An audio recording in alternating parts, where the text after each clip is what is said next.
मन माया मैं फद रहो, बिसरियो गोबिंद नाम। कहो नानक बिन हर भजन, जीवन कौने काम।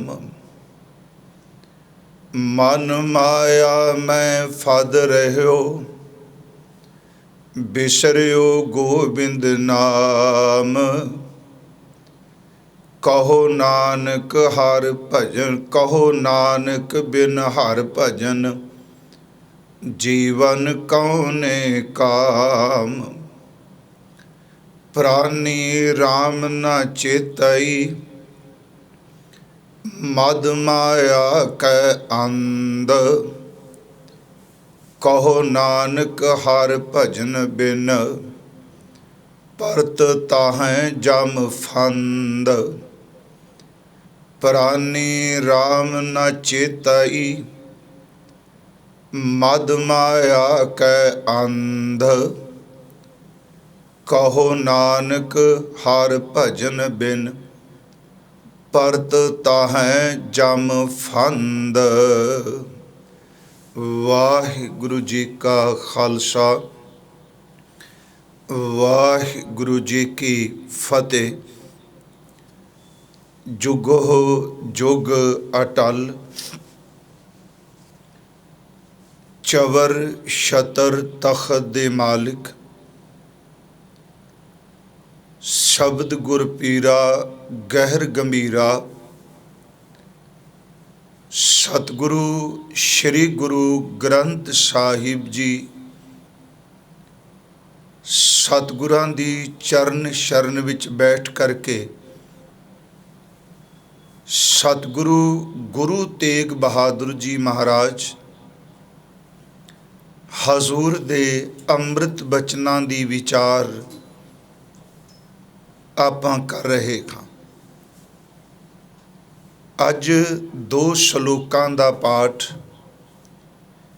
30 और 31 जो श्लोक है, इस दा पाठ आप जी ने श्रवण कीता है।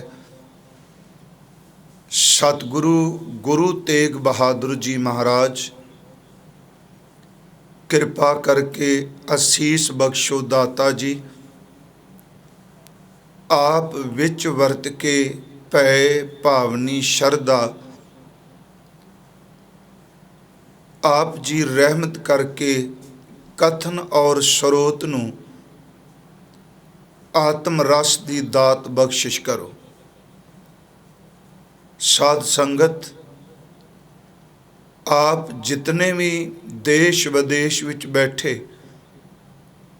इस वक्त हजूर दे इन्हां बचनां दी विचार श्रवण कर रहे हो। अनेकां ऐसे जग्यासू ने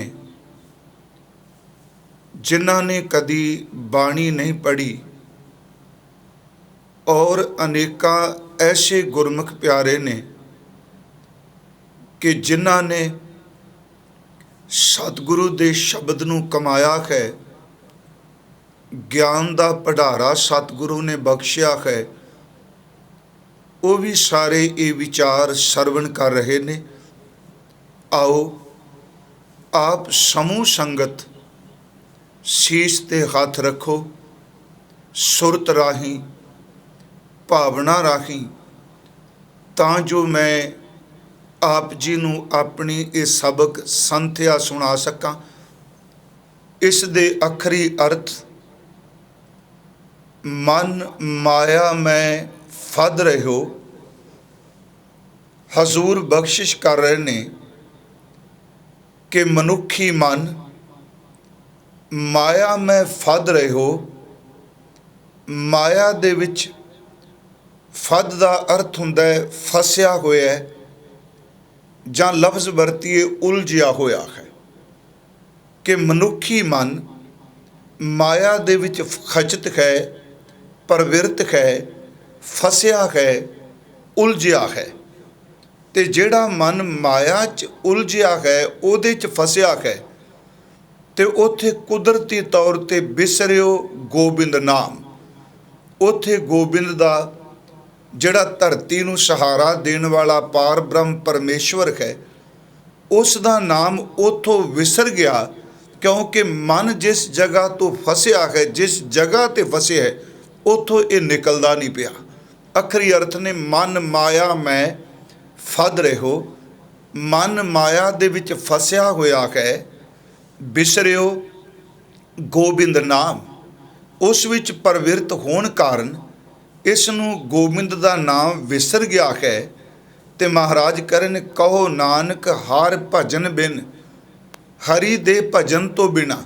ਸਤਿਗੁਰੂ ਗੁਰੂ ਤੇਗ ਬਹਾਦਰ ਸਾਹਿਬ ਬਖਸ਼ਿਸ਼ ਕਰ ਰਹੇ ਨੇ ਕਿ ਪਰਮੇਸ਼ਵਰ ਦੇ ਭਗਤ ਤੋਂ ਭਜਨ ਤੋਂ ਬਿਨਾ ਜੀਵਨ ਕੌਣੇ ਕਾਮ। ਇੱਥੇ ਜੀਵਨ ਦਾ ਅਰਥ ਅਸੀਂ ਆਤਮਿਕ ਜੀਵਨ ਨਹੀਂ ਕਰਾਂਗੇ। ਇੱਥੇ ਜੀਵਨ ਦਾ ਅਰਥ ਹੈ ਉਹ ਦੁਨਿਆਵੀ ਜੀਵਨ ਜਿਸ ਵਿੱਚ ਮਨ ਮਾਇਆ ਦੇ ਵਿੱਚ ਹੀ ਖਚਿਤ ਹੈ। ਇਹੋ ਜਿਹਾ ਜੀਵਨ, ਇਹੋ ਜਿਹੀ ਜ਼ਿੰਦਗੀ, ਇਹੋ ਜਿਹਾ ਵਕਤ ਕਿਸੇ ਵੀ ਕੰਮ ਨਹੀਂ। ਕਹੋ ਨਾਨਕ ਬਿਨ ਹਰ ਭਜਨ ਜੀਵਨ ਕੌਣੇ ਕਾਮ। ਅੱਗੇ ਹਜ਼ੂਰ ਕਹਿੰਦੇ ਨੇ ਇਹ ਸ਼ਲੋਕ ਪਿੱਛੇ ਵੀ ਅਸੀਂ ਇੱਕ ਪੜ੍ਹ ਕੇ ਆਏ ਹਾਂ, 26ਵਾਂ ਸ਼ਲੋਕ ਸੀ। ਉੱਥੇ ਸੀ ਪ੍ਰਾਣੀ ਕਛੂ ਨ ਚੇਤਈ। ਇੱਥੇ 31ਵੇਂ ਸ਼ਲੋਕ ਵਿੱਚ ਸਤਿਗੁਰਾਂ ਨੇ ਕਿਹਾ ਪ੍ਰਾਣੀ ਰਾਮ ਨ ਚੇਤੇ। ਮੈਂ ਉਸ ਦਿਨ ਵੀ ਅਰਜ਼ ਕੀਤੀ ਸੀ, ਜਿਸ ਦਿਨ ਇਹਦੀ ਵਿਚਾਰ 26ਵੇਂ ਸ਼ਲੋਕ ਦੀ ਕੀਤੀ ਸੀ। ਹਜ਼ੂਰ ਬਚਨ ਕਰ ਰਹੇ ਨੇ ਪ੍ਰਾਣੀ ਰਾਮ ਨਾ ਚੇਤਈ। ਪ੍ਰਾਣਾਂ ਦੇ ਸਹਾਰੇ ਚੱਲਣ ਵਾਲਾ ਇਨਸਾਨ ਸਭ ਥਾਵਾਂ ਤੇ ਰਮੇ ਹੋਏ ਵਿਆਪਕ ਪ੍ਰਭੂ ਨੂੰ ਚੇਤੇ ਨਹੀਂ ਕਰ ਰਿਹਾ। ਕਿਉਂ ਜੀ? ਮਦ ਮਾਇਆ ਕੈ ਅੰਧ। ਉਹ ਮਾਇਆ ਦੇ ਨਸ਼ੇ ਵਿੱਚ, ਮਦ ਅਰਥ ਹੈ ਨਸ਼ਾ, ਉਹ ਮਾਇਆ ਦੇ ਨਸ਼ੇ ਵਿੱਚ ਅੰਨਾ ਹੋ ਚੁੱਕਾ ਹੈ। ਮਾਇਆ ਦੇ ਨਸ਼ੇ ਵਿੱਚ ਉਹਨੂੰ ਸਭ ਕੁਝ ਭੁੱਲ ਚੁੱਕਾ ਹੈ। ਦੋਨਾਂ ਸ਼ਲੋਕਾਂ ਦੀ ਵਿਚਾਰ ਬਿਲਕੁਲ ਇੱਕ ਹੈ। ਉੱਤੇ ਹੈ ਮਨ ਮਾਇਆ ਮੈਂ ਫਦ ਰਹੋ, ਬਿਸਰਿਓ ਗੋਬਿੰਦ ਨਾਮ। ਕਹੋ ਨਾਨਕ ਬਿਨ ਹਰ ਭਜਨ ਜੀਵਨ ਕੌਣੇ ਕਾਮ।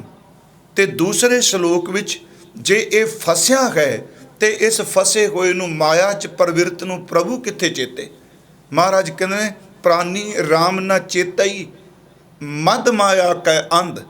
ਜਿਸ ਵਿੱਚ ਇਹ ਫਸਿਆ ਉਸ ਨਸ਼ੇ ਵਿੱਚ ਹੀ ਇਹ ਚੂਰ ਹੋਇਆ ਹੈ, ਉਸ ਨਸ਼ੇ ਵਿੱਚ ਮਸਤ ਹੈ। ਮਦ ਮਾਇਆ ਕੈ ਅੰਧ, ਅੰਨਾ ਹੋ ਚੁੱਕਾ ਹੈ। ਕਹੋ ਨਾਨਕ, ਸਤਿਗੁਰੂ ਗੁਰੂ ਤੇਗ ਬਹਾਦਰ ਆਖ ਰਹੇ ਨੇ, ਬਖਸ਼ਿਸ਼ ਕਰ ਰਹੇ ਨੇ, ਹਰ ਭਜਨ ਬਿਨ, ਹਰੀ ਦੇ ਭਜਨ ਤੋਂ ਬਿਨਾ ਪਰਤ ਤਾਹੈ ਜਮ ਫੰਦ। ਜਿਹੜਾ ਫਸਿਆ ਮਾਇਆ 'ਚ, ਜਿਹੜਾ ਮਾਇਆ ਦੇ ਨਸ਼ੇ ਵਿੱਚ ਚੂਰ ਗੋਬਿੰਦ ਨੂੰ ਭੁਲਾ ਚੁੱਕਾ ਹੈ, ਸਤਿਗੁਰੂ ਕਹਿੰਦੇ ਨੇ ਇਹੋ ਜਿਹੇ ਮਨੁੱਖ ਨੂੰ ਜਮਾਂ ਦੀ ਫਾਈ ਹੀ ਗਲ ਵਿੱਚ ਪੈਂਦੀ ਹੈ। ਇਹ ਹੈ ਅੱਜ ਦੇ ਇਸ ਸ਼ਲੋਕ ਦੇ 2 ਸ਼ਲੋਕਾਂ ਦੇ ਆਖਰੀ ਅਰਥ। ਪਹਿਲੀ ਬੇਨਤੀ, ਸਤਿਗੁਰਾਂ ਨੇ ਸ਼ਬਦ ਵਰਤਿਆ ਮਨ ਮਾਇਆ ਮੈਂ ਫਦ ਰਹੋ, ਬਿਸਰਿਓ ਗੋਬਿੰਦ ਨਾਮ। ਅਸੀਂ ਇਹਦੇ ਇੱਕ ਇੱਕ ਬਚਨ ਦੇ ਅਰਥ ਔਰ ਸਮੇਂ ਅਨੁਸਾਰ ਵਿਆਖਿਆ ਕਰਾਂਗੇ। ਮਨ ਮਾਇਆ ਦੇ ਵਿੱਚ ਫਸਿਆ ਹੋਇਆ ਤੇ ਗੋਬਿੰਦ ਦਾ ਨਾਮ ਵਿਸਰ ਗਿਆ। ਇਹ ਬਿਲਕੁਲ ਸੱਚ ਹੈ ਜੀ ਕਿ ਜੇ ਮਨ ਉਲਾਰੂ ਹੋ ਕੇ ਇੱਕ ਪਾਸੇ ਚੱਲ ਪਏਗਾ ਤੇ ਦੂਜਾ ਪਾਸਾ ਇਹਦੇ ਤੋਂ ਸੰਭਾਲਿਆ ਨਹੀਂ ਜਾਣਾ। ਇੱਥੇ ਹਜ਼ੂਰ ਨੇ ਕਿਹਾ ਜਿਹੜਾ ਮਨ ਦਿਨ ਰਾਤ ਸਿਰਫ ਤੇ ਸਿਰਫ ਮਾਇਆ ਵਿੱਚ ਪ੍ਰਵਿਰਤ ਹੈ, ਉਸ ਵਿੱਚ ਗੋਬਿੰਦ ਦਾ ਨਾਮ ਕਿਵੇਂ ਆ ਸਕਦਾ ਹੈ। ਗੁਰੂ ਸਾਹਿਬ ਜੀ ਦਾ ਇੱਕ ਬਚਨ ਹੈ ਆਸਾ ਕੀ ਵਾਰ ਵਿੱਚ, ਬੜਾ ਸੋਹਣਾ ਇੱਕ ਤਰੀਕਾ ਜਾਂ ਮੈਂ ਉਦਾਹਰਨ ਦਿੱਤੀ ਸਤਿਗੁਰਾਂ ਨੇ ਸਮਝਣ ਲਈ। ਮੈਂ ਅਰਜ਼ ਕੀਤੀ ਜੇ ਮਨ ਮਾਇਆ 'ਚ ਫਸਿਆ ਹੈ, ਫਿਰ ਬੇਨਤੀ ਹੈ ਗੋਬਿੰਦ ਨਾਮ ਵਿਸਰੇਗਾ ਹੀ ਵਿਸਰੇਗਾ, ਕਿਉਂਕਿ ਮਨ ਦਾ ਲੁਗਾ, ਮਨ ਦੀ ਪ੍ਰਵਿਰਤੀ ਉਧਰ ਜ਼ਿਆਦਾ ਹੈ। ਤੇ ਸਤਿਗੁਰਾਂ ਨੇ ਕਿਹਾ ਜੇ ਤੂੰ ਇਹ ਕਹੇ ਮੈਂ ਉਹ ਵੀ ਰਸ ਮਾਣੀ ਜਾਂ ਰੱਬ ਵਾਲੇ ਪਾਸੇ ਕਿਵੇਂ ਤਰ ਸਕਣਾ। ਭਾਵੇਂ ਅਸੀਂ ਬਾਣੀ 'ਚ ਅਨੇਕਾਂ ਉਦਾਹਰਨਾਂ ਦਿੰਦੇ ਹਾਂ, ਜਿਵੇਂ ਅਸੀਂ ਕਹਿ ਰਹੇ ਹਾਂ ਕਿ ਪਾਣੀ ਵਿੱਚ ਮਰਗਾਬੀ ਭਿੱਜਣ ਨਹੀਂ ਦਿੰਦੀ ਆਪਣੇ ਖੰਭ, ਕਮਲ ਦਾ ਫੁੱਲ ਚਿੱਕੜ ਨਾਲ ਆਪਣੇ ਪੰਖੜੀਆਂ ਨੂੰ, ਆਪਣੇ ਪੱਤਿਆਂ ਨੂੰ ਭਿੱਜਣ ਨਹੀਂ ਦੇ ਰਿਹਾ। ਉਦਾਹਰਨ ਦਿੰਦੇ ਹਾਂ, ਕੋਈ ਸ਼ੱਕ ਨਹੀਂ। ਪਰ ਮੈਂ ਫਿਰ ਬੇਨਤੀ ਕਰਾਂਗਾ, ਜਦੋਂ ਮਨ ਇਸ ਪਾਸੇ ਪ੍ਰਵਿਰਤ ਹੋ ਜਾਏ ਫਿਰ ਗੋਬਿੰਦ ਦਾ ਨਾਮ ਵਿਸਰ ਜਾਂਦਾ ਹੈ। ਸਤਿਗੁਰਾਂ ਨੇ ਆਸਾ ਕੀ ਵਾਰ ਵਿੱਚ ਇੱਕ ਬਚਨ ਕੀਤਾ ਹੈ, ਵਸਤੂ ਅੰਦਰ ਵਸਤ ਸਮਾਵੈ, ਦੂਜੀ ਹੋਵੈ ਪਾਸ। ਇੱਕੋ ਤੁਕ ਸਿਰਫ ਇਸ ਗੱਲ ਨੂੰ ਖੋਲ ਦੇਗੀ। ਵਸਤੂ ਅੰਦਰ ਵਸਤ ਸਮਾਵੈ, ਦੂਜੀ ਹੋਵੈ ਪਾਸ। ਇਹਦੇ ਅਰਥ ਵਸਤੂ ਅੰਦਰ ਵਸਤ ਸਮਾਵੈ, ਦੂਜੀ ਹੋਵੈ ਪਾਸ। ਜਿਹੜਾ ਭਾਂਡਾ ਪਹਿਲਾਂ ਹੀ ਭਰਿਆ ਹੈ, ਪਹਿਲਾਂ ਭਾਂਡਾ ਭਰਿਆ ਹੋਇਆ, ਤੇ ਜੇ ਅਸੀਂ ਕਹੀਏ ਵੀ ਆ ਦੂਜੀ ਵਸਤੂ ਇਹਦੇ ਵਿੱਚ ਆਪਾਂ ਪਾਣੀ ਹੈ, ਇੱਥੇ ਸਪਸ਼ਟ ਹੈ ਕਿ ਜਿਹੜਾ ਭਾਂਡਾ ਪਹਿਲਾਂ ਭਰਿਆ ਉੱਥੇ ਦੂਜੀ ਚੀਜ਼ ਨਹੀਂ ਪੈ ਸਕਦੀ। ਉਦਾਹਰਨ ਦੇ ਤੌਰ ਤੇ ਮੰਨ ਲਓ ਇੱਕ ਬਰਤਨ ਪਾਣੀ ਦੇ ਨਾਲ ਭਰਿਆ ਹੈ, ਤੇ ਅਸੀਂ ਕਹੀਏ ਮੈਂ ਇਸ ਪਾਣੀ 'ਚ ਭਰੇ ਹੋਏ ਬਰਤਨ ਦੇ ਵਿੱਚ ਦੁੱਧ ਭਰ ਦੇਣਾ ਹੈ। ਇਸ ਲਈ ਜ਼ਰੂਰੀ ਹੈ ਕਿ ਜੇ ਦੁੱਧ ਪਾਣਾ ਹੈ ਤੇ ਦੂਜੀ ਪਾਸ ਉਹ ਜਿਹੜਾ ਪਾਣੀ ਭਰਿਆ ਉਹਨੂੰ ਪਾਸੇ ਕਰਨਾ ਪਏਗਾ। ਇਹਦੇ ਅਰਥ ਵਸਤੂ ਅੰਦਰ ਵਸਤ ਸਮਾਵੈ, ਦੂਜੀ ਹੋਵੇ ਪਾਸ। ਦੂਜੀ ਪਾਸੇ ਹੋਵੇ, ਉਹਦੇ ਵਿੱਚੋਂ ਨਿਕਲ ਜਾਏ। ਫਿਰ ਬੇਨਤੀ ਸੁਣਿਓ ਕਿ ਭਾਂਡੇ ਵਿੱਚ ਜੇ ਪਹਿਲਾਂ ਹੀ ਪਿਆ ਹੈ ਸਭ ਕੁਝ, ਤੇ ਦੂਜੀ ਵਸਤੂ ਉੱਥੇ ਕਿੱਥੇ ਸਮਾ ਜੂਗੀ। ਦੂਜੀ ਹੋਵੇ ਪਾਸ, ਜੇ ਦੂਜੀ ਪਾਸੇ ਕਰਾਂਗੇ, ਉਹਦੇ ਵਿੱਚੋਂ ਕੱਢਾਂਗੇ, ਤਾਂ ਹੀ ਤਾਂ ਫਿਰ ਦੂਸਰੀ ਵਸਤੂ ਕੋ ਉਹਦੇ ਵਿੱਚ ਸਮਾਵੇਗੀ। ਇਹ ਅੰਦਰ ਇੱਕ ਬਰਤਨ ਹੈ, ਭਾਂਡਾ ਹੈ ਪਿਆਰਿਓ, ਵਾਸ਼ਨਾ ਨਾਲ ਨਕਾ ਨਕ ਭਰਿਆ ਹੋਇਆ।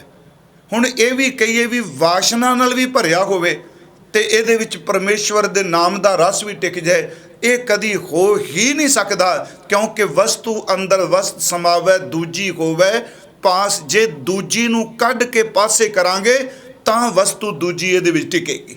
ਜਿਵੇਂ ਸਤਿਗੁਰਾਂ ਨੇ ਬਾਣੀ 'ਚ ਬਚਨ ਕੀਤੇ ਆ ਕਿ ਜਦੋਂ ਮਨ ਫਸ ਜਾਂਦਾ ਹੈ ਪਿਆਰਿਓ, ਇਹਨੂੰ ਫਸਿਆ ਹੋਇਆ ਹੀ ਉਹ ਜੀਵਨ ਲੱਗਣ ਲੱਗ ਪੈਂਦਾ। ਇਹਦੇ ਵਾਸਤੇ ਜਿਵੇਂ ਖੂਹ ਦਾ ਡੱਡੂ, ਉਹਦੇ ਵਾਸਤੇ ਖੂਹ ਹੀ ਸਮੁੰਦਰ ਹੈ, ਉਸ ਤੋਂ ਬਾਹਰ ਉਹਦੇ ਲਈ ਕੋਈ ਸਮੁੰਦਰ ਨਹੀਂ। ਵਾਸ਼ਨਾ ਦੇ ਖੂਹ ਵਿੱਚ ਫਸਿਆ ਹੋਇਆ ਮਨਵਾ ਜਿਹੜਾ ਹੈ, ਇਹਦੇ ਵਾਸਤੇ ਕੋਈ ਨਾ ਤਾਂ ਆਤਮ ਰਸ ਹੈ, ਨਾ ਕੋਈ ਆਤਮਕ ਉਡਾਰੀ ਹੈ, ਨਾ ਇਹਦੇ ਲਈ ਕੋਈ ਅਨਹਦ ਨਾਦ ਹੈ, ਨਾ ਇਹਦੇ ਲਈ ਕੋਈ ਰੁਣ ਚੁਣਕਾਰ ਹੈ, ਨਾ ਇਹਦੇ ਲਈ ਕੋਈ ਨਾਮ ਰਸ ਹੈ, ਨਾ ਇਹਦੇ ਲਈ ਕੋਈ ਨਾਮ ਸੁਗੰਧੀ ਹੈ, ਕਿਉਂਕਿ ਖੂਹ ਦਾ ਡੱਡੂ ਉਸ ਖੂਹ ਦੇ ਦਾਇਰੇ ਨੂੰ ਹੀ ਸਮੁੰਦਰ ਸਮਝੀ ਬੈਠਾ ਹੈ। ਜਦੋਂ ਮਨ ਪ੍ਰਵਿਰਤ ਹੋ ਜਾਂਦਾ ਵਾਸ਼ਨਾ 'ਚ, ਸੱਚ ਇਹ ਵੇ ਕਿ ਉਦੋਂ ਵਾਸ਼ਨਾ ਨੂੰ ਹੀ ਆਖਰੀ ਰਸ ਮੰਨੀ ਬੈਠਾ ਹੈ, ਤੇ ਜਿੰਨਾ ਪ੍ਰਵਿਰਤ ਹੋ ਰਿਹਾ ਤਿਉਂ ਤਿਉਂ ਉਹਦੇ ਵਿੱਚ ਗਲੀ ਜਾ ਰਿਹਾ ਹੈ। ਮੈਂ 2-3 ਉਦਾਹਰਨਾਂ ਬਾਣੀ 'ਚੋਂ ਅਰਜ਼ ਕਰਾਂਗਾ। ਮਨ ਮਾਇਆ ਮੈਂ ਫਦ ਰਹਿਓ, ਵਿਸਰਿਓ ਗੋਬਿੰਦ ਨਾਮ। ਉਸ ਵਿੱਚ ਫਸਿਆ ਹੈ, ਗੋਬਿੰਦ ਦਾ ਨਾਮ ਇਹਨੂੰ ਵਿਸਰ ਗਿਆ। ਇੱਕ ਤਾਂ ਆਪ ਜੀ ਰੋਜ਼ ਸੋਦਰ ਰਹਿਰਾਸ ਸਾਹਿਬ ਜੀ ਦੇ ਪਾਠ ਵਿੱਚ ਇਹ ਬਚਨ ਪੜ੍ਹਦੇ ਹੋ। ਗੁਰੂ ਨਾਨਕ ਸਾਹਿਬ ਜੀ ਦੇ ਬਚਨ ਹੈ ਹਜ਼ੂਰ ਦਾ, ਤਿਤ ਸਰਵਰੜੈ, ਵਿਚਾਰ ਤੋਂ ਦੂਰ ਨਹੀਂ ਜਾਣਾ। ਮਨ ਮਾਇਆ ਮੈਂ ਫਦ ਰਹਿਓ, ਵਿਸਰਿਓ ਗੋਬਿੰਦ ਨਾਮ। ਤੇ ਮੈਂ ਅਰਜ਼ ਕੀਤੀ ਹੈ, ਜਿਹੜਾ ਭਾਂਡਾ ਪਹਿਲਾਂ ਹੀ ਭਰਿਆ ਹੈ ਉਸ 'ਚ ਖਾਲੀ ਕਰਕੇ ਦੂਜਾ ਕੁਝ ਪਾਵਾਂਗੇ ਨਾ। ਇੱਥੇ ਸਤਿਗੁਰੂ ਫਸੇ ਦੀ ਗੱਲ ਕਰ ਰਿਹਾ। ਤਿਤ ਸਰਵਰੜੈ ਭਈਲੇ ਨਿਵਾਸਾ। ਇਹ ਸੰਸਾਰ ਇੱਕ ਬੜਾ ਭਿਆਨਕ ਸਰੋਵਰ ਹੈ। ਸਰਵਰ ਤੋਂ ਸ਼ਬਦ ਵਰਤਿਆ ਸਰਵਰੜੈ, ਤਿਤ ਸਰਵਰੜੈ ਭਈਲੇ ਨਿਵਾਸਾ, ਜਿਹਦੇ ਵੀ ਸਾਡਾ ਨਿਵਾਸ ਹੈ। ਆਮ ਸਰੋਵਰ ਵਿੱਚ ਪਾਣੀ ਹੁੰਦਾ, ਨੀਰ ਹੁੰਦਾ ਹੈ। ਇਸ ਸਰੋਵਰ ਦੇ ਵਿੱਚ ਅੱਗ ਦੀਆਂ ਲਹਿਰਾਂ ਨੇ, ਪਰ ਇਹ ਦਿਸਦਾ ਕੋਈ ਨਹੀਂ, ਇਹ ਅੰਦਰੇ ਅੰਦਰ ਚੱਲੀ ਜਾ ਰਿਹਾ। ਤਿਤ ਸਰਵਰੜੈ ਭਈਲੇ ਨਿਵਾਸਾ, ਪਾਣੀ ਪਾਵਕ ਤਿਨਹਿ ਕੀਆ। ਇਸ ਵਿੱਚ ਪਾਣੀ ਦੀ ਥਾਂ ਤੇ ਤ੍ਰਿਸ਼ਨਾ ਦੇ ਅੱਗ ਦੀਆਂ ਲਹਿਰਾਂ ਨੇ। ਅੱਗੇ ਮਹਾਰਾਜ ਕਹਿੰਦੇ ਫਦ ਰਹਿਓ, ਪੰਕਜ ਮੋਹ ਪੱਗ ਨਹੀਂ ਚਾਲੈ, ਮਨ ਮਾਇਆ ਮੈਂ ਫਦ ਰਹਿਓ। ਪੰਕਜ ਚਿੱਕੜ ਨੂੰ ਕਹਿੰਦੇ ਆ। ਹਜ਼ੂਰ ਕਹਿੰਦੇ ਨੇ ਸਰੋਵਰ ਹੈ ਬੜਾ ਭਿਆਨਕ, ਇਸ ਵਿੱਚ ਲਹਿਰਾਂ ਉੱਠਦੀਆਂ ਨੇ, ਅੱਗ ਦੀਆਂ ਤ੍ਰਿਸ਼ਨਾ ਦੀਆਂ, ਆਸਾ ਮਨਸਾ ਤ੍ਰਿਸ਼ਨਾ। ਪਰ ਇਹਦੇ ਕਿਨਾਰੇ ਜਿਹੜਾ ਚਿੱਕੜ ਹੈ ਇਹ ਮੋਹ ਦਾ ਹੈ। ਤੇ ਜਿਹੜਾ ਦਲਦਲ ਹੁੰਦੀ ਹੈ ਨਾ ਪਿਆਰਿਓ, ਉਹਦੇ 'ਚੋਂ ਨਿਕਲਣਾ ਬੜਾ ਮੁਸ਼ਕਲ ਹੋ ਜਾਂਦਾ। ਜਿੰਨਾ ਬੰਦਾ ਨਿਕਲਣ ਦਾ ਯਤਨ ਕਰਦਾ, ਦਲਦਲ ਹੋਰ ਬੰਦੇ ਨੂੰ ਚਿੱਕੜ ਅੰਦਰ ਧਸਾਈ ਜਾਂਦਾ। ਇੱਥੇ ਸਤਿਗੁਰੂ ਕਹਿੰਦੇ ਨੇ ਮੋਹ ਦਾ ਚਿੱਕੜ ਹੈ ਤੇ ਬੰਦਾ ਇਹਦੇ ਵਿੱਚ ਫਸ ਚੁੱਕਾ ਹੈ, ਇਹਦੇ 'ਚੋਂ ਨਿਕਲਣਾ ਮੁਸ਼ਕਲ ਹੋ ਗਿਆ। ਤਿਤ ਸਰਵਰੜੈ ਭਈਲੇ ਨਿਵਾਸਾ, ਪਾਣੀ ਪਾਵਕ ਤਿਨਹਿ ਕੀਆ। ਪੰਕਜ ਮੋਹ ਪੱਗ ਨਹੀਂ ਚਾਲੈ, ਪੈਰ ਨਹੀਂ ਚੱਲਦੇ ਪਏ, ਅੰਦਰ ਧਸ ਗਏ ਹੋਰ।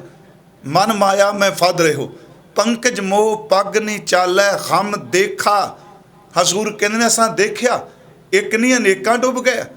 ਤਿਤ ਸਰਵਰੜੈ ਪਹਿਲੇ ਨਿਵਾਸਾ ਪਾਣੀ ਪਾਵਕ ਤਿਨੈ ਕੀਆ ਪੰਕਜ ਮੋਹ ਪੱਗ ਨਹੀਂ ਚਾਲੈ ਹਮ ਦੇਖਾ ਤੈਂ ਡੂਬ ਅਲੇ। ਮਹਾਰਾਜ ਕਿਉਂ ਡੁੱਬ ਗਏ? ਕਹਿਣ ਲੱਗੇ ਬਿਸਰਿਓ ਗੋਬਿੰਦ ਨਾਮ। ਹੁਣ ਇਸ ਤੁਕ ਨੂੰ ਮਿਲਾ ਕੇ ਦੇਖੀਏ, ਹਮ ਦੇਖਾ ਤੈਂ ਡੂਬ ਅਲੇ। ਮਹਾਰਾਜ ਕਹਿੰਦੇ ਨੇ ਮਨ ਏਕ ਨਾ ਚੇਤ ਸਮੂੜ ਮਨਾ ਮਨ ਮਾਇਆ ਮੈਂ ਫਦ ਰਹਿਓ ਬਿਸਰਿਓ ਗੋਬਿੰਦ ਨਾਮ। ਮਨ ਏਕ ਨਾ ਚੇਤ ਸਮੂੜ ਮਨਾ ਹਰ ਬਿਸਰਤ ਤੇਰੇ ਗੁਣ ਗਲਿਆ। ਤੇਰੇ ਜਿਹੜੇ ਗੁਣ ਸਨ ਉਹ ਨਸ਼ਟ ਹੋ ਗਏ, ਉਹ ਨਾਸ਼ ਹੋ ਗਏ। ਇਸ ਤਰ੍ਹਾਂ ਜਿਵੇਂ ਚਿੱਕੜ ਵਿੱਚ ਦਲਦਲ ਵਿੱਚ ਕੋਈ ਫਸ ਜਾਏ ਤੇ ਉਹ ਧਸੀ ਜਾਂਦਾ ਹੈ, ਸੱਚ ਇਹ ਰਸ ਇਹੋ ਜਿਹਾ ਹੈ, ਇੱਕ ਵਾਰੀ ਬੰਦਾ ਫਸ ਜਾਏ ਇਹ ਚਿੱਕੜ ਬਦੋ ਬਦੀ ਬੰਦੇ ਨੂੰ ਆਪਣੇ ਆਪ ਖਿੱਚੀ ਜਾਂਦਾ, ਸੁਰਤ ਕਰਕੇ ਖਿੱਚ ਰਿਹਾ। ਹਜ਼ੂਰ ਨੇ ਫਰਮਾਇਆ ਕਿ ਜਿਵੇਂ ਚਿੱਕੜ ਵਿੱਚ ਕੋਈ ਫਸ ਜਾਏ ਧਸ ਜਾਂਦਾ, ਇਸੇ ਤਰ੍ਹਾਂ ਮਨਵਾ ਫਸ ਗਿਆ। ਇੱਕ ਬਾਬਾ ਜੀ ਦਾ ਹੋਰ ਬਚਨ ਹੈ, ਮਾਰੂ ਰਾਗ ਦਾ ਬਚਨ ਹੈ, ਮੈਂ ਸਿਰਫ ਬੇਨਤੀ ਕਰ ਰਿਹਾ, ਮਨ ਮਾਇਆ ਮੈਂ ਫਦ ਰਿਓ ਫਸ ਗਿਆ। ਦੂਸਰਾ ਇੱਕ ਬਚਨ ਹੈ, ਜਾਲੀ ਰੈਣ ਜਾਲ ਦਿਨ ਹੁਆ ਜੇਤੀ ਘੜੀ ਫਾਹੀ ਤੇਤੀ। ਸ਼ਬਦ ਹੈ ਕਰਨੀ ਕਾਗਦ ਮਨ ਮਸਵਾਣੀ, ਗੁਰੂ ਨਾਨਕ ਸਾਹਿਬ ਜੀ ਦਾ। ਕਹਿੰਦੇ ਨੇ ਪਿਆਰਿਓ ਦਿਨ ਤੇ ਰਾਤ ਵਕਤ ਹੈ 8 ਪੈਰ 24 ਘੰਟੇ। ਕਹਿੰਦੇ ਨੇ ਦਿਨ ਤੇ ਰਾਤ ਜਾਲੀ ਤੇ ਜਾਲ ਬਣ ਚੁੱਕੇ ਆ। ਸੱਚ ਇਹ ਵੇ ਕਿ ਜਿਵੇਂ ਇੱਕ ਪੰਛੀ ਆਪਣੇ ਜੇਵਾ ਦੇ ਰਸ ਲਈ ਚੋਗੇ ਦੀ ਖਾਤਰ ਉਹ ਜਾਂਦਾ ਹੈ, ਉਹਨੂੰ ਜਾਲ ਵਿੱਚ ਫਸ ਜਾਂਦਾ ਹੈ, ਉਹ ਮਰ ਜਾਂਦਾ ਹੈ। ਉਦੋਂ ਪਹਿਲੇ ਵੀ ਮਰ ਚੁੱਕੇ ਨੇ, ਪਰ ਉਹਦੀ ਸੰਤਾਨ ਉਹਦੀ ਔਲਾਦ ਫਿਰ ਵੀ ਉਹ ਚੋਗੇ ਤੋਂ ਮੁੜਦੀ ਨਹੀਂ। ਮਹਾਰਾਜ ਕਹਿੰਦੇ ਨੇ ਇਹ ਅੰਦਰ ਦੀ ਸੁਰਤ, ਇਹਨੂੰ ਦਿਨ ਤੇ ਰਾਤ ਸਮਾਂ ਜਿਹੜਾ ਹੈ ਜਾਲੀ ਤੇ ਜਾਲ ਦੀ ਤਰ੍ਹਾਂ ਇਹਨੇ ਘੁੱਟ ਕੇ ਪਕੜਿਆ। ਜਿੰਨਾ ਰਸ ਲੈ ਲੈ ਕੇ ਤੂੰ ਵਾਸ਼ਨਾ ਦਾ ਚੋਗਾ ਚੁਗਣਾ ਮਨਾ, ਉਹਨਾਂ ਤੈਨੂੰ ਇਹਨੇ ਆਪਣੇ ਵਿੱਚ ਹੋਰ ਖਿੱਚ ਲਿਆ ਹੈ। ਹਜ਼ੂਰ ਨੇ ਫਰਮਾਇਆ ਜਾਲੀ ਰਹਿਣ ਜਾਲ ਦਿਨ ਹੁਆ ਜੇਤੀ ਘੜੀ ਫਾਹੀ ਤੇਤੀ ਰਸ ਰਸ ਚੋਗ ਚੁਗੈ ਨਿਤ ਫਾਂਸੈ ਮਨ ਮਾਇਆ ਮੈਂ ਫਦ ਰਹਿਓ। ਰਸ ਰਸ ਚੋਗ ਚੁਗੈ ਨਿਤ ਫਾਂਸੈ। ਜਿਵੇਂ ਉਹ ਪੰਛੀ ਰਸ ਲੈ ਲੈ ਕੇ ਚੋਗ ਚੁਗਦਾ ਪਿਆ, ਉਹਨੂੰ ਪਤਾ ਹੀ ਨਹੀਂ ਮੈਂ ਜਾਲ ਵਿੱਚ ਫਸਣ ਵਾਲਾ ਵਾਂ। ਇਸੇ ਤਰ੍ਹਾਂ ਮਨਾ ਤੂੰ ਰਸ ਲੈ ਲੈ ਕੇ ਰੋਜ਼ ਭੋਗ ਭੋਗਣਾ ਪਿਆ, ਤੈਨੂੰ ਪਤਾ ਨਹੀਂ ਕਿ ਜਮ ਦਾ ਜਾਲ ਤੇਰੇ ਉੱਤੇ ਪੈਣ ਵਾਲਾ, ਤੂੰ ਉਸ ਵਿੱਚ ਫਸ ਜਾਣਾ। ਮਹਾਰਾਜ ਕਹਿੰਦੇ ਨੇ ਜਾਲੀ ਰਹਿਣ ਜਾਲ ਦਿਨ ਹੁਆ ਜੇਤੀ ਘੜੀ ਫਾਹੀ ਤੇਤੀ ਰਸ ਰਸ ਚੋਗ ਚੁਗੈ ਨਿਤ ਫਾਸੈ ਛੂਟ ਸਮੂੜੇ ਕਵਨ ਗੁਣੀ। ਅਗਲਾ ਮਹਾਰਾਜ ਕਹਿੰਦੇ ਆ ਚਿਤ ਚੇਤਸ ਕੀਨੀ ਬਾਵਰਿਆ ਬਿਸਰਿਓ ਗੋਬਿੰਦ ਨਾਮ। ਝੱਲਿਆ ਬੰਦਿਆ ਤੂੰ ਉਸ ਕਰਤਾਰ ਨੂੰ ਪ੍ਰਮਾਤਮਾ ਨੂੰ ਚੇਤੇ ਕਿਉਂ ਨਹੀਂ ਕਰਦਾ? ਚਿਤ ਚੇਤਸ ਕੀਨੀ ਬਾਵਰਿਆ ਹਰ ਬਿਸਰਤ ਤੇਰੇ ਗੁਣ ਗਲਿਆ। ਜਦੋਂ ਤੂੰ ਪ੍ਰਮਾਤਮਾ ਨੂੰ ਵਿਸਾਰ ਦਿੱਤਾ, ਤੇਰੇ ਅੰਦਰ ਦੇ ਗੁਣ ਜਿਹੜੇ ਨੇ ਉਹ ਗਲ ਗਏ। ਮੈਂ ਬੇਨਤੀ ਕੀਤੀ ਪਹਿਲਾਂ ਸਿਰਫ ਉਦਾਹਰਣ ਦੇ ਰਹੇ ਆਪਾਂ ਫਦਿਓ ਦੀਆਂ, ਫਿਰ ਇਹਦੀ ਅੰਤਰ ਮਨ ਕਰਕੇ ਦੇ ਅਰਥ ਕੀ ਨੇ। ਹਜ਼ੂਰ ਨੇ ਇੱਥੇ ਸ਼ਬਦ ਵਰਤਿਆ, ਮੈਂ ਅਰਜ਼ ਕੀਤੀ ਚਿੱਕੜ ਕਿਆ ਚਿੱਕੜ ਵਿੱਚ ਫਸ ਗਏ। ਦੂਜੀ ਉਦਾਹਰਨ ਸਤਿਗੁਰਾਂ ਨੇ ਦਿੱਤੀ ਜਾਲੀ ਦੀ ਜਾਂ ਜਾਲ ਦੀ, ਕਿ ਕਿਵੇਂ ਜਾਲ ਦੇ ਵਿੱਚ ਫਸ ਜਾਂਦੇ ਨੇ ਇਹ ਪੰਛੀ। ਤੀਸਰਾ ਇੱਕ ਬਚਨ ਹੈ ਗੁਰੂ ਅਰਜਨ ਦੇਵ ਜੀ ਦਾ ਕਿ ਫਸ ਜਾਣਾ, ਤੇ ਇਹ ਵੀ ਸੱਚ ਹੈ ਫਸਣ ਦੀ ਸਾਰੇ ਤਰੀਕੇ ਜਾਣਦੇ ਨੇ, ਨਿਕਲਣ ਵਾਸਤੇ ਜ਼ਿੰਦਗੀ ਲੱਗ ਜਾਂਦੀ ਹੈ। ਨਿੱਕੇ ਤੋਂ ਨਿੱਕਾ ਨਿਆਣਾ ਵੀ ਫਸਣਾ ਜਾਣਦਾ ਮੋਹ 'ਚ, ਪਰ ਮੋਹ ਦੇ ਬੰਧਨ ਕੱਟਣ ਵਾਸਤੇ ਰੱਬ ਦੀ ਕਿਰਪਾ ਚਾਹੀਦੀ ਹੈ। ਮਹਾਰਾਜ ਦਾ ਇੱਕ ਬਚਨ ਹੁੰਦਾ, ਫਸਣ ਕੀ ਬਿਦ ਸਭ ਕੋਈ ਜਾਣੈ। ਆ ਫਸਣ ਦਾ ਬਿਦ ਸਾਰਿਆਂ ਨੂੰ ਪਤਾ ਹੈ, ਅਨਪੜ੍ਹ ਕੀ ਪੜ੍ਹਿਆ ਕੀ, ਧਰਮੀ ਕੀ ਕੁਕਰਮੀ ਕੀ, ਪਾਪੀ ਕੀ ਪੁੰਨੀ ਕੀ। ਫਸਣ ਦਾ ਤਰੀਕਾ ਸਾਰਿਆਂ ਨੂੰ ਪਤਾ, ਫਸ ਜਾਂਦੇ ਨੇ, ਪ੍ਰਵਿਰਤ ਹੋ ਜਾਂਦੇ। ਫਸਣ ਕੀ ਬਿਦ ਸਭ ਕੋ ਜਾਣੈ ਛੂਟਣ ਕੀ ਇੱਕ ਕੋਈ। ਛੁੱਟਣ ਦਾ ਤਰੀਕਾ ਕਿਸੇ ਇੱਕ ਅੱਧੇ ਨੂੰ ਹੁੰਦਾ ਨਹੀਂ, ਤੇ ਫਸਣ ਵਾਲੇ ਤਰੀਕੇ ਤੇ ਸਾਰਿਆਂ ਨੂੰ ਹੁੰਦੇ ਪਏ।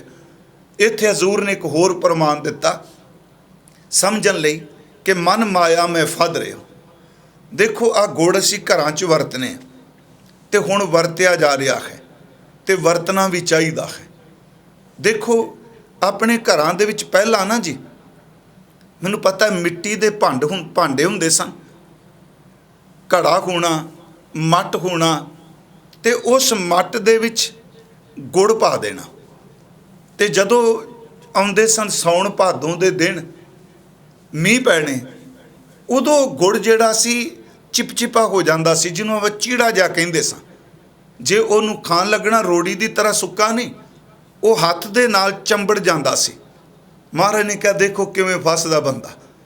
ਹਜ਼ੂਰ ਨੇ ਫਰਮਾਇਆ, ਕਹਿਣ ਲੱਗੇ ਗੁੜ ਦੀ ਇੱਕ ਗਿੱਲੀ ਜੀ ਰੋੜੀ, ਚਿਪਚਿਪੀ ਰੋੜੀ ਪਈ ਹੈ, ਤੇ ਮੱਖੀ ਆਪਣੇ ਆਪ ਵਿੱਚ ਚਲਾਕ ਬੜੀ ਹੈ, ਚੰਚਲ ਬੜੀ ਹੈ। ਆਪ ਦੇਖੋ ਹੱਥ ਤੇ ਕਿਤੇ ਬੈਠੀ ਹੋਵੇ, ਆਪਾਂ ਫੁਰਨੇ ਬਣਾਈਏ ਦੂਜੇ ਹੱਥ ਨਾਲ ਨੂੰ ਉਡਾਉਣ ਦਾ, ਉਹ ਪਹਿਲਾਂ ਹੀ ਉੱਡ ਜਾਂਦੀ। ਮਹਾਰਾਜ ਕਹਿੰਦੇ ਬੜੀ ਚਲਾਕ ਹੈ ਕਿ ਬੜੀ ਹੁਸ਼ਿਆਰੀ ਵਰਤਦੀ ਹੈ, ਪਰ ਕਹਿੰਦੇ ਨੇ ਇੰਨੀ ਹੁਸ਼ਿਆਰ ਵੀ ਫਸ ਗਈ। ਉਸ ਗੁੜ ਦੀ ਗਿੱਲੀ ਰੋੜੀ ਤੇ, ਚਿਪਚਿਪੀ ਰੋੜੀ ਦੇ ਉੱਤੇ ਮੱਖੀ ਆ ਕੇ ਬੈਠ ਗਈ, ਸਵਾਦ ਬੜਾ ਲੱਗਾ। ਹੁਣ ਉਹਦੇ ਇੱਕ ਉਦਾਹਰਨ ਹੈ ਜੀ ਸਮਝਣ ਲਈ, ਕਿੰਨੀ ਚੰਚਲ, ਕਿੰਨੀ ਤੇਜ਼ ਉੱਡਣ ਵਾਲੀ ਉਸ ਚੀੜੇ ਚਿਪਚਿਪੇ ਗੁੜ ਤੇ ਬਹਿ ਗਈ। ਤੇ ਮਨ ਨੇ ਕਿਹਾ ਵੀ ਹੁਣ ਰੱਜ ਕੇ ਖਾਂਗੀ ਤੇ ਮੈਂ ਕਿਸੇ ਹੋਰ ਨੂੰ ਦੱਸਣਾ ਨਹੀਂ, ਇਕੱਲੀ ਖਾਂਗੀ। ਹਜ਼ੂਰ ਕਹਿੰਦੇ ਨੇ ਕਿੰਨਾ ਉਹ ਖਾ ਸਕਦੀ ਸੀ, ਕਿੰਨਾ ਕੁ ਵਰਤ ਸਕਦੀ ਸੀ। ਹੁਣ ਉਹਦੇ ਵਿੱਚ ਬੈਠਣਾ ਤਾਂ ਸੌਖਾ ਹੈ, ਉੱਡ ਕੇ ਆਉਣਾ ਸੌਖਾ ਹੈ, ਪਰ ਜਦੋਂ ਉਹ ਫਸ ਗਈ, ਗੁੜ ਖਾ ਕੇ ਰੱਜ ਗਈ, ਹੁਣ ਉੱਡਣਾ ਚਾਹੁੰਦੀ ਏ, ਪਰ ਸੱਚ ਇਹ ਵੇ ਕਿ ਹੁਣ ਗੁੜ ਦਾ ਚੀੜਾ ਪਾਣੀ ਇਹਨੂੰ ਉੱਡਣ ਨਹੀਂ ਦਿੰਦਾ। ਫਸ ਤਾਂ ਆਪਣੇ ਆਪ ਗਈ, ਹੁਣ ਉੱਡ ਕਿਵੇਂ ਸਕੇਗੀ। ਇਸੇ ਕਰਕੇ ਸਤਿਗੁਰਾਂ ਨੇ ਕਿਹਾ ਉਹ ਭਲਿਆ ਜਿਵੇਂ ਗੁੜ ਦੀ ਚਿਪਚਿਪੀ ਚੀੜੀ ਗੁੜ ਦੀ ਰੋੜੀ ਤੇ, ਗੁੜ ਤੇ ਆ ਕੇ ਮੱਖੀ ਬੈਠ ਜਾਏ, ਬਹਿਣਾ ਸੌਖਾ ਹੈ, ਖਾਣਾ ਸੌਖਾ ਹੈ। ਜੇ ਇੱਕ ਵਾਰੀ ਉਹ ਚਿਪਚਿਪੇ ਗੁੜ ਤੇ, ਚੀੜੇ ਗੁੜ ਤੇ ਬੈਠ ਗਈ, ਉਹਦੀਆਂ ਲੱਤਾਂ, ਉਹਦੇ ਖੰਭ ਸਾਰੇ ਗੁੜ ਦੇ ਵਿੱਚ ਧਸ ਜਾਣੇ ਨੇ। ਜਿਵੇਂ ਗਿੱਲੇ ਗੁੜ ਵਿੱਚ ਫਸੀ ਕੋਈ ਮੱਖੀ ਨਹੀਂ ਉਡਾਰੀ ਮਾਰ ਸਕਦੀ, ਜਿਹੜਾ ਮਨ ਮਾਇਆ ਵਿੱਚ ਫੱਜਦਾ ਉਹ ਗੋਬਿੰਦ ਵਾਲੇ ਪਾਸੇ ਉਡਾਰੀ ਨਹੀਂ ਮਾਰ ਸਕਦਾ। ਹਜ਼ੂਰ ਦਾ ਬਚਨ ਹੈ, ਗਿੱਲੀ ਗਿੱਲੀ ਰੋਡੜੀ ਆ ਚਿਪਚਿਪੀ ਗੁੜ, ਗਿੱਲੀ ਸ਼ਬਦ ਵਰਤਿਆ, ਗਿੱਲੀ ਗਿੱਲੀ ਰੋਡੜੀ, ਇਹਦਾ ਅਰਥ ਹੋ ਗਿਆ ਗੁੜ ਦੀ ਰੋੜੀ।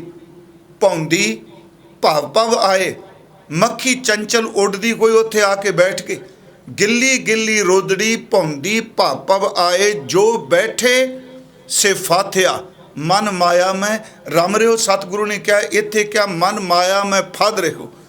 ਹਜ਼ੂਰ ਕਹਿ ਰਹੇ ਨੇ ਕਿ ਭਾਈ ਸੱਜਣੋ ਦੇਖੋ, ਗਿੱਲੀ ਗਿੱਲੀ ਰੋਡੜੀ ਭੌਂਦੀ ਭਵ ਭਵ ਆਏ, ਜੋ ਬੈਠੇ ਸੇ ਫਾਥਿਆ ਉਭਰੇ ਭਾਗ ਮਥਾਏ। ਜਿਹੜੇ ਬਹਿ ਗਏ ਉਹ ਫਸ ਗਏ, ਜਿਹੜੇ ਚੱਕ ਕੇ ਉਡਾਰੀ ਮਾਰ ਗਏ ਪਿਆਰਿਓ, ਉਹ ਇਹਦੇ ਤੋਂ ਬਚ ਗਏ।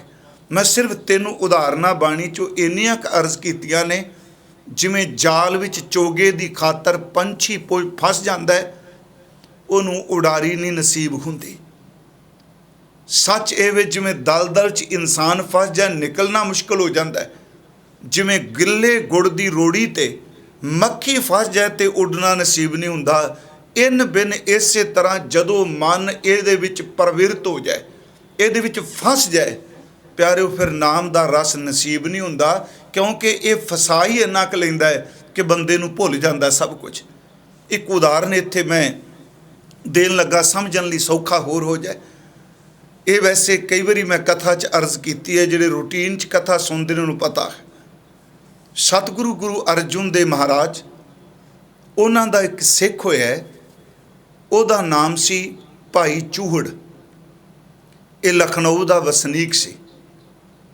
ਉਸ ਵਕਤ ਇਸ ਨੇ ਗੁਰਮਤਿ ਦਾ, ਗੁਰੂ ਸ਼ਬਦ ਦਾ ਬਹੁਤ ਪ੍ਰਚਾਰ ਕੀਤਾ, ਤੇ ਉਹ ਅਕਸਰ ਕੀ ਕਰਦੇ ਸਨ, ਗੱਲ ਨੂੰ ਸਮਝਾਉਣ ਲਈ, ਸ਼ਬਦ ਨੂੰ ਸਮਝਾਉਣ ਲਈ ਕੋਈ ਕਹਾਣੀ ਜਾਂ ਸਾਖੀ ਦੀ ਵਰਤੋਂ ਕਰ ਲੈਂਦੇ ਸਨ।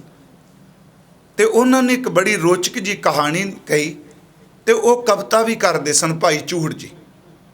ਉਹਨਾਂ ਨੇ ਕਹਾਣੀ ਵਿੱਚ ਲਿਖਿਆ ਹੈ, ਪਰ ਇਸ ਵਿਸ਼ੇ ਤੋਂ ਦੂਰ ਨਾ ਜਾਇਓ। ਮੈਂ ਬੇਨਤੀ ਕਰਾਂਗਾ, ਜਿੰਨੇ ਆਪਾਂ ਕਥਾ ਸੁਣ ਰਹੇ ਹਾਂ ਜਾਂ ਦਾਸ ਕਥਾ ਕਰ ਰਹੇ, ਇਸ ਚੀਜ਼ ਨੂੰ ਚੇਤੇ ਰੱਖਣਾ ਵੀ ਅੱਜ ਦੇ ਸ਼ਬਦ ਦਾ ਵਿਸ਼ਾ ਕੀ ਹੈ। ਵਿਸ਼ੇ ਤੋਂ ਨਹੀਂ ਭਟਕਣਾ, ਇਹਦੇ ਧੁਰੇ ਤੋਂ ਨਹੀਂ ਦੂਰ ਜਾਣਾ। ਪਰ ਇਹ ਜਿੰਨੀਆਂ ਉਦਾਹਰਨਾਂ ਨੇ, ਸਿਰਫ ਇੱਕ ਸ਼ਲੋਕ ਨੂੰ ਸਮਝਣ ਲਈ, ਮਨ ਮਾਇਆ ਮੈਂ ਫਦ ਰਿਓ ਬਿਸਰਿਓ ਗੋਬਿੰਦ ਨਾਮ, ਮੈਂ ਸਿਰਫ ਅੱਧੀ ਇੱਕ ਤੁਕ ਲਈ ਹੈ ਜੇ। ਭਾਈ ਚੂੜ ਨੇ ਇੱਕ ਬੜੀ ਸੋਹਣੀ ਕਹਾਣੀ ਸੁਣਾਈ।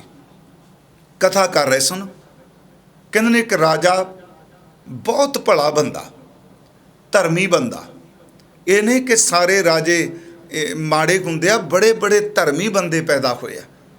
मैं कल भी आप नूं एक अर्ज़ कीती सी कि याद रखो किसी भी राज विच, चलो हुण तां सिस्टम ही इहो जिहा बन चुके आ, जिस राज विच जिस घराणे विच ऐब आ जाण उहदे खत्म हुंदिआं कोई देरी नहीं लगदी हुंदी।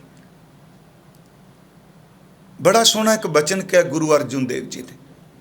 हजूर कहते हैं जो कुछ भी राज भाग मिलता है ना, ये किते पूर्वले बीजे ने तां मिलता है, ਜਿਹੜੇ आस्तिक बंदे ने इस गल ते भरोसा करते हैं। तो गुरु जी कहते ने पूर्वले कीते करके ये मिल जाता है। जदों मिल जाता है तो बुद्धि भ्रष्ट हो जाती है। जदों बुद्धि भ्रष्ट होंदी है फिर लोकां नूं मारदे ने। जदों लोकां नूं मारदे ने तो दोज़ख दी अग नाल ही तैयार हुंदी है। ये सतगुरु का एक श्लोक है, सहस्कृति। दानंग परा पूर्वेन पुचंते महीपते, दानंग परा पूर्वेन पुचंते महीपते। ये महीप ये राजे पूर्वले दान नूं पुंच रहे ने, खा रहे ने। विपरीत बुद्धिं, जदों बुद्धि भ्रष्ट हो जाए मारत लोक है, उदों बेदोशियां ते जुल्म करदे आ। नानक चिरंकाल दुख भोगते जिन्हां ने ये कीता। साडे सिद्धी जी पंजाबी च एक अखाण जां कह लो जां कहावत है कि तपों राज ते राजों नरक। मैं आप नूं बेनती करा, धर्मी भी बड़े होया, ऐसे नहीं। खैर उस राजा बड़ा धर्मी से, उन्हें प्रजा की संभाल करनी, प्रजा के दुख सुख विच शरीक होना। तो उहदे घर जिहड़ी राणी सी, सच ए वे राणी भी एडी कर्मां वाली, इन्नी भागां वाली, इन्ना कुछ होने के बावजूद पति की सेवा विच उन्हें तत्पर रहना, विषय तो दूर नहीं जाना। मन माया मैं फद रहो। उस घर संतान नहीं हुई, उस राणी दे घर बच्चा नहीं, कोई न बेटी ना बेटा, संतान ही नहीं। कई साल लंघ गए। उहदे मन च ख्याल आया जे मेरी कोखरा ही भाग नहीं लगा, जो परमेश्वर की खेड। किन्ना चंगा होवे जे पति का दूसरा विआह कर दियां ते दूसरी राणी की कुख चो संतान हो जाए। इस पति का राज भाग, इहदा इन्ना कोई सांभण वाला कोई तां अगे जानशीन होवे। उन्हें पति नाल गल कीती, पहला वो राजा नहीं मन्निया। उन्हें फिर कहा मैं सच कहनी हाँ कि तुहाडे जैसी धर्मी संतान होवे, ये राज भाग अगे पीढ़ी दर पीढ़ी लोकां नूं सुख दे। राजा मन गया। राणी ने अपने हत्थी उहदी शादी चा कीती। फिर याद रखो मैं कहानी कह रहा, हुण इहनूं रहत मर्यादा ना लैके बह जो एका नारी जती होवे, बड़ी प्रॉब्लम है साडी गल सुणांदिआं भी। हुण उन्हें विआह कर दिता, अपने हत्थी विआह करा दिता। जिहड़ी दूजी आई, उन्हें आउंदिआं सार दूजे दिन ईरखा च भरी हुई सी। उन्हें आउंदे सार क्या राजन, मैं इस महल विच इस घर च तां रहांगी जे तुसीं वड्डी नूं घरों बाहर कढोगे तां। ये याद रखियो है तां अंदर दीआं बिरतियां गल राजी ते राणियां दी। उन्हें कहा इनूं बाहर कढो। राजे ने टाल मटोल किया। जदों कलेश पिया, वड्डी नूं पता लग गया, उन्हें कहा राजन, पति नूं कहा तुहाडा घर वसना चाहिदा है, कोई लोड़ नहीं मैनूं सहूलतां दी, मैं इस महल नूं छड्ड के बाहर चली जानी है। बाहर झोंपड़ी चली गई। वो जदों झोंपड़ी च है, उन्हें जान लग्या एक बेनती कर ली। कहन लगे पति देव नूं कि एक मेरे ते किरपा करो। छोटी ने कहा मैं मिल नहीं देना तुहानूं। उन्हें कहा ना मिलन दे, एक तो मैं महल तो बाहर झोंपड़ी च रहांगी, ते दूसरा जितने मर्जी नौकर चाकर ने, मैं अपने मालक दे कपड़े अपने हत्थी धोनी आ, मैनूं पोशाक भेजदी करी, बस इन्नी क सेवा मैनूं दे दे। मैं गल संखेप करा। छोटी मन गई। उन्हें वड्डी नूं बस्तर रोज़ भेज देने, राजे दी कीमती पोशाक उन्हें धोनी, सुकानी, सुकने पा के उहदे कोल खड़ी रहना। प्यारे चेते रखियो, शरीरक दूरी जरूर सी, पर साईं दी याद ने उन्होंने गैर हाज़र कदी होण ही नहीं दिता। याद ही तो हाज़री है। कई बारी बंदा शरीरक तौर पर नेड़े रहिंदा है, सुरत करके गैर हाज़र हुंदा है। कई बारी शरीरक तौर पर दूरी हुंदी है ते सुरत करके नेड़ता हुंदी है। उन्हें रोज़ साईं नूं याद करना। एक दिन छोटी राणी ने पुछ लिया गोली राही, नौकरानी राही कि वड्डी दा की हाल हो, तो कल्पदी होवेगी, उहदियां सहूलतां चलियां गईयां, सुख चला गया, नौकर चाकर सब कुछ चले गए। सब तो वड्डा दुख पति का विछोड़ा पै गया। गोली की मत उन्नी क सी। उन्हें कहा जी देखो तो खुशी बड़ी, ਉਹਦੇ चेहरे ते ਉਹੀ ਨੂਰ है, दग दग करदा चेहरा हसूं हसूं करदी। छोटी ने कहा अजे भी हसो हसू करदी, ते एक काम कर ਉਹਦੀ खुशी का राज की है। गोली की मत इन्नी क सी। कहन लगी ਉਹਦੀ खुशी का जिहड़ा भेद है, राज है, वो ये है कि जदों वो विआही सी ते ਉਹਦੀ मां ने 9 ਲੱਖਾਂ हार पाया सी ਉਹਨੂੰ, ते तैनूं पता 9 ਲੱਖਾਂ हार अपने नाल लै गई है, ਤੇ ਜਿਹਦੇ ਕੋਲ 9 ਲੱਖਾਂ ਹਾਰ ਹੋਵੇ ਉਹ ਖੁਸ਼ ਹੋਵੇਗੀ। ਮੈਂ ਤਾਂ ਕਿ ਨਾ ਗੋਲੀ ਦੀ ਅਕਲ ਹੀ ਨਹੀਂ ਕੀ। ਛੋਟੀ ਨੇ ਕਿਹਾ ਵੀ ਉਹਦਾ 9 ਲੱਖਾਂ ਹਾਰ ਖੋਣਾ ਹੈ, ਮੁੱਲ ਲਿਆ। याद रखो यही तक बिरती है। मैं बेनती की, रानियां 2 शब्द में बरते हैं, एक मनमुखी बिरती है, एक भाने विच रहन वाली बिरती है। मनमुख बिरती कदी नहीं चाहती दूजे दे घर च खुशी होवे। मैं एक बार कहा सी, इस दुनिया में जे लोगों के अंदर का निरीक्षण करो, बहु गिनती च लोग वो मिलणगे जिहड़े अपने दुख करके दुखी नहीं, बहु गिनती च वो मिलणगे जिहड़े दूजे दे सुख करके दुखी आ। उन्होंने यही प्रॉब्लम बड़ी भी ये कर सुख क्यों। हुण वो चाहती भी दुखी होवे, बंदे नूं पता नहीं क्यों रस हुंदा दूजे नूं दुख दे के। उस वक्त उन्हें कहा जी हार खरीद। गोली चली गई, उन्हें हार का सौदा किया। वड्डी बड़ी सियाणी से, उन्हें कहा हार ले जा, पैसा मैं इहदा कोई नहीं लेना, मैं इस तरह नहीं बेचना है, पैसों वाली नहीं है ना, मैं कोई घर बनाना, मैंने तो कुली ठीक है, सेवा मिलती कपड़ियां दी। कहन लगी फिर ये बदले, कहन लगी ये बदले सिर्फ तो सिर्फ मेरी कोई शर्त है, एक बारी पति दे दर्शन करांगी दिन च, ते हत्थां नाल ओहदे चरनां नूं धोवांगी, पैर धोण दी सेवा मंगनी है, होर कुछ नहीं चाहिए। बस ये शर्त है, रोज़ मैनूं देना पेगा उन्होंने, एक बारी दीदार, एक बारी पैर धोण दी। वो लै गई, छोटी ने स्वीकार कर लिया। उन्हें कहा चलो कोई गल नहीं, आवेगी पैर ही धोने ना, देख के चली जाएगी। अज वो राणी 9 ਲੱਖਾਂ हार दे के, फिर बेनती सुनियो किहो जी बिरती है। 9 ਲੱਖਾਂ हार दे के कई महीनों बाद जदों महल च आई, पति नूं सामने देख के उहदा अंदर दा कड़ पाट गया। वो बहुत रोई। उहने वस्त्र अखां नाल दीदियां नाल देखिया, उहदे पैरां नूं जदों पानी नाल धोण लगी, उन्ना पानी बर्तन सी, उन्ना पानी मानो उहदियां अखां चों डिगे। राजे ने कहा ते पैर धोंदियां कहंदी है, मालका तेरा शुक्र, तेरा शुकराना, मैं तेरा देना नहीं दे सकती। कोल छोटी खलोती सी, ते राजे ने कहा मेरा शुक्र क्यों, जे शुक्र करना है ते छोटी दा कर, जिन्हें तेनू वक्त दिता मिलदा, जिन्हें तेनू मेरे कोल बैठण दा वक्त दिता। वड्डी कदी नहीं सी इन्ना उच्ची बोली, वो कड़क के बोली मालिक तेरा शुक्र करांगी, मेरी मड़ी भी तेनू शुक्र करेगी, पर इस औरत नूं मैं बिल्कुल शुक्र नहीं करांगी। राजे ने सोचा इहदे च ईरखा आ गई। कहन लगे राजी तू तो इन्ना कुछ सह गई। कहन लगी मैं सैनी खां, इहदा शुक्र क्यों करां जिन्हें अपने पति दा दीदार ते पैरां दी सेवा एक हार दे बदले वेच दित्ती होवे। इहदा अंदर प्रति पति प्रति किन्ना क वफादार है। मैं तेरा शुक्र तो कर सकनी हाँ, पर दर्शन वेचन वाली का शुक्र नहीं। राजे नूं पता लगा, उन्हें फिर उठ के क्या कहन लगा छोटी नूं, तेनू तेरा हार सोना मुबारक, इनू इहदा पति मुबारक, चल निकल जा महल चों बाहर।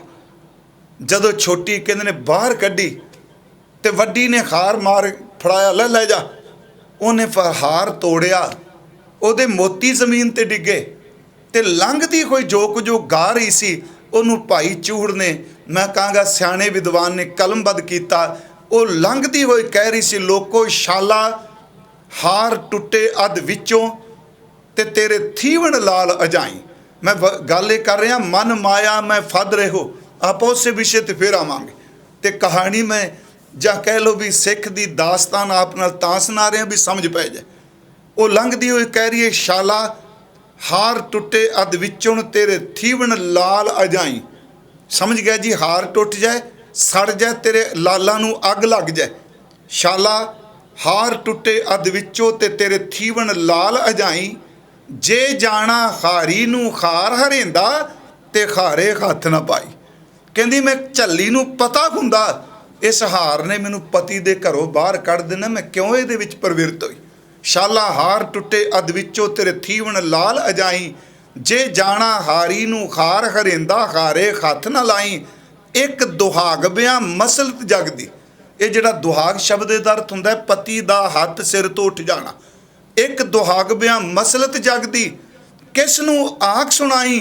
अगे भाई जी ने अपना नाम दिता है, कहन लगे चूड़ा मन वधेंदियां मारी मैं तां लुट्टियां बेपरवाही। ओदियां सतरां ने मैं रिपीट कर देना कि शाला हार टुटे अध विचों ते तेरे थीवन लाल अजाई। जे जाना हारी नू खार हरेंदा तां हारे हथ ना लाई। एक दुहाग बिया मसलत जगदी हों किस नू आख सुनाई। शाला वो शब्द वर्दी चूड़ा मन वधेंदियां मारी मैं लुट्टियां बेपरवाही। यह है तो एक कहानी। आओ थोड़ा जिहा बाणी च इहदे अर्थ करिए आपां। ये सहायता करेगी अर्थ करन च। गुरु नानक साहिब दा एक शब्द है कुचज्जी। ये तीन शब्द इकट्ठे हुंदे ने, कुचज्जी सुचज्जी ते गुणवंती, तिन्ने सूई राग च ने। एक शब्द कुचज्जी विच आउंदा है, मंझ कुचज्जी अम आवन दोसड़े हों क्यों शो रावण जाऊं जियो। ਇਹਦੇ ਅਖੀਰ 'ਚ दो तीन ਤੁਕਾਂ ने। मन माया मैं फद रहो। जिमें उस औरत का मन पति च नहीं सी, यही तो बिरती है। ये शरीरिक मैल है प्यारिओ, चेते रखो इसकी साखी दे डूंघाई चर्त करिए। ਇਹਦੇ ਵਿੱਚ चंगे फुरने भी नहीं, चंगी मत भी है, मैड़ी भी है। जिदन मैली मत आउंदी है, अथरी मत आउंदी है, ईरखालू मत आउंदी है, उदन सच्ची मुच्ची चंगी मत नूं बाहर कढ़ दिंदी। ते भैड़ी मत इत्थों तक कि करतार दे बदले दौलत नूं प्यार कर दिए। ते जिदन चंगी मत सिमरन वाली आ जाए, उदन पति परमात्मा राजा चंगी मत नूं घर ठा दिंदा है ते भैड़ी मत नूं बाहर कढ़ दिंदा है। सतगुरु ने एक बचन कहा है, सोना रूपा रंगुला मोती तै मानक जियो मन माया मैं फद रहो। सोना रूपा रंगुला मोती ते मोती तै मानक जियो। सोना चांदी मोती लाल छे वस्तु शह दित्तियां। वाहिगुरू तूं मैनू चीज़ां दित्तियां सन हंडाण लई, पाण लई, मैनू खुश रखण लई। सोना रूपा रंगुला मोती तै मानक जियो। से वस्तु शह दित्तियां मैं 300 लाया चित दियो। चित जियो मन माया मैं फद रहो। मैं 300 लाया चित जियो। मंदर मिट्टी संदड़े, आ पत्थरां दे बने हुए घर मिट्टी जिहड़ी हो जानी। मंदर मिट्टी संदड़े पत्थर कीते रास जियो। हों एनी टोली भुलियस बिसरियो गोबिंद नाम। मैं इस अडंबर विच भुल गई। हों एनी टोली भुलियस तिस कंत ना बैठी। पांच जियो मैं खसम कोल तां बैठी कोई नहीं, मैं तां इन्हां खातर ही साईं नूं भुला दिता। सच्चे वे खसम दी नेड़ता उस राणी वर्गी एक बिरती है। उहदे कोल पदार्थ नहीं पर उहदा चित्त अपने साईं च है। मेरे सतगुरु गुरु तेग बहादुर जी कह रहा कि मन माया मैं फद रहो बिसरियो गोबिंद नाम। तो मैं शुरुआत की फस चुका है। फसना बड़ा सौखा जे, निकलना बड़ा मुश्किल है। गुरु नानक साहब का एक बचन है, जो आप कहने नाम का रस नहीं आता, बाणी चो रस नहीं आता। पहली गल तो ये लफज बोलने बंद कर दिए। मैं भी बोलता रहा, ये नहीं कि मैं बड़ी समझ रखना वा भी बाणी चो रस नहीं आ रहा, नाम चो रस नहीं आ रहा। ये बड़ी गलत गल है। इसका मतलब बाणी फिक्की पै गई कई सालों की छपन करके, कीर्तन गाउण गाण करके घस गया। मेरी हाथ जोड़ के बेनती है, कदी नहीं कहना बाणी चो नाम चो गुरु कोलों गुरु घरों रस नहीं आता। बस इक्को गल कहनी है, मेरा अंदर बीमार हो गया, ये रस चोखण जोगा रहा ही नहीं। ये बीमार है, गुरु नहीं। जे आप ये कहना, बाबे फरीद ने देखो शब्द वरतिया, वो कहते काली कोयल तो कित गुण काली अपने प्रीतम कहूँ बिरह जाली। उहदे विच एक बचन है, तै सह मन में किया रोस मुझ अवगण शह नाही दोष। मेरे सतगुरु, मेरे गुरु नानक साहब तेरे शब्द च दोष नहीं। मेरे गुरु ग्रंथ साहब तेरा एक एक बचन रस नाल भरिया है। मैं इन कम्मां वां? मैं अपनी गल कर रहा जिहड़ा मैं दूजे पासे प्रवृत्त हो चुका। हजूर कह रहे ने कि जे ये भी चाहना रस, हुण उत्थे जे अंदर भरिया पिया तो गोबिंद किवें टिकेगा? गुरु नानक साहिब का एक बचन है, रस सोइना रस रूपा कामण, रस परमल की वास, रस घोड़े रस सेजा मंदिर, रस मीठा रस मास। सूझवान सज्जना नूं पता है भी तां ही तां रब दा नाम दा रस नहीं आउंदा। बिसरियो गोबिंद राम मन माया में फद रहे हो। सोने दा रस, चांदी दा रस, कामक बिरती कामणी दा रस, सोहनी सेज दा रस, रस सोयना रस रूपा कामण, रस परमल की वास, सुगंधी दा रस, मिठे दा रस, मैदे दा रस, चेते रखो मास दा रस। सारे रस तो तेन चंबड़े ने। गुरु नानक साहिब कहते तू वार वार कही जाना चलाक बन के, गल जी नहीं बनती पई, स्वाद जिहा नहीं आउंदा। बाबा जी कहते अंदर वाला भांडा वेख, तेरा भांडा वो चिप्पी बन गया जिहदे विच भिखारी मिठा भी सट्टी जांदा, नमकीना भी सट्टी जांदा, दही भी सट्टी जांदा, रोटी दियां बुरकियां भी सट्टी जांदा। तेरा अंदर वाला भांडा बो मारन लग पिया, नाम कित्थे टिकेगा? रस सोइना रस रूपा कामण, रस परमल की वास, रस घोड़े रस सेजा मंदिर, रस मीठा रस मास। एक है मन माया में फद रहे हो। चेते रखो आ मैं तुका पढ़ दित्तियां, ये माया में फद्यो। रस सोना रस रूपा कामण, रस परमल की वास, रस घोड़े रस सेजा मंदिर, रस मीठा रस मास। ये तेरा शरीर कै, ये तेरा शरीर के कै घट नाम निवास। नाम ली केड़ी थां छड्डियो मना। हजूर कह रहे ने मन माया में फद रहे हो, बिसरियो गोबिंद नाम। गोबिंद का नाम भुल गया तो गुरु जी कहते ने कहो नानक बिन हर भजन, हरि दे भजन तो बिना, परमात्मा दे नाम तो बिना जीवन कौने काम। मैं इत्थे अर्ज करांगा, इत्थे जीवन का अर्थ नाम जीवन नहीं, इत्थे जीवन का अर्थ है जेड़ा वक्त माया विच फस के तू बतीत किया। कहो नानक बिन हर भजन, हरि दे भजन तो बिना जीवन कौने काम। ये जीवन किस काम है? फिर इन सुनियो, इहदा मतलब नाम तो बिहुणे जीवन की कोई कीमत नहीं रब दे घर च। जिन्ना मर्जी कमा लीए, जिन्ना मर्जी खा लीए, जिन्नी मर्जी लाला लाला कर लीए भी आ कोई साडे कोल। गुरु साहब ने तो तत्त कढ़ के रख दिता है जी बाणी च। आप जपजी साहब दी आ पौड़ी पढ़ो, जीवन कौने काम है। हुण अगली तुख ते आ गया। महाराज कहते जे जुग चारे आरजा होर दसूणी होए, नवां खंडां विच जाणीए, ये भी तो जीवन है ना। जीवन कौने काम। जे तेरी उम्र 4 जुग हो जाए, 4 नूं 10 नाल गुणा कर लै, 40 जुग 44 जुग तू जी लै।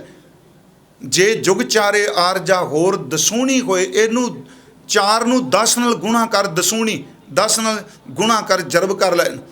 जे जुग चारे आरजा होर दसूणी होए, तो फिर नवां खंडा विच जाणीए, नाल चलै सब कोई। सारी धरती दे लोग तेनू जानन ते तेरे नाल ना चलन। नाल चलै सब कोई, चंगा नाउ रखाए कै। सारे लोग कहण बड़ा बंदा बड़ा चंगा सी जी, कोई आपोजिशन नहीं, कोई विरोध नहीं। चंगा नाउ रखाए कै, जस कीरत जग ले, लोग तेरी सिफत करन। पर गुरमुखो की जीवन कौने काम। जस कीरत जग ले, जे तिस नदर ना आवई।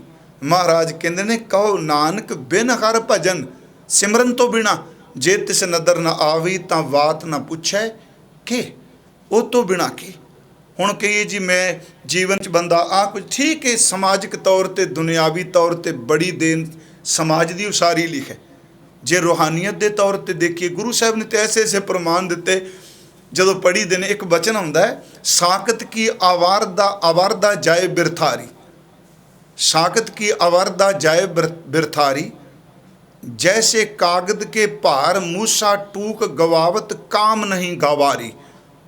मान लो चूहा वड़ जाए लाइब्रेरी च, जिथे बड़ी बड़ियां किताबां पईयां होण, पोथियां ग्रंथ पए होण, चलो कीमती किताबां होण, ते चूहा सारी रात नूं टुकी जाए कतरी जाए, उन्हें ढिड थोड़ा भरना नकम्मे ने उस कागज़ दे नाल। उन्हें सारी लाइब्रेरी तक कुतर के पट्ठियां की तरह बरीक कर दी, जिवें पट्ठे कुतरी दे आ। पर उस ਕੁਤਰਨ ਨਾਲ ਨਾ ਤਾਂ ਉਹ ਕੁਝ ਗਿਆਨੀ ਹੋ ਸਕਿਆ, ਸਾਰੀਆਂ ਕਿਤਾਬਾਂ ਦੇ ਵਿੱਚੋਂ ਲੰਘਿਆ, ਕੁਤਰਿਆ ਉਹਨੇ ਕਾਗਜ਼ ਨੂੰ। ਤੇ ਉਹਨੂੰ ਪੁੱਛੀਏ ਤੇਰੇ ਕਿਸ ਕੰਮ?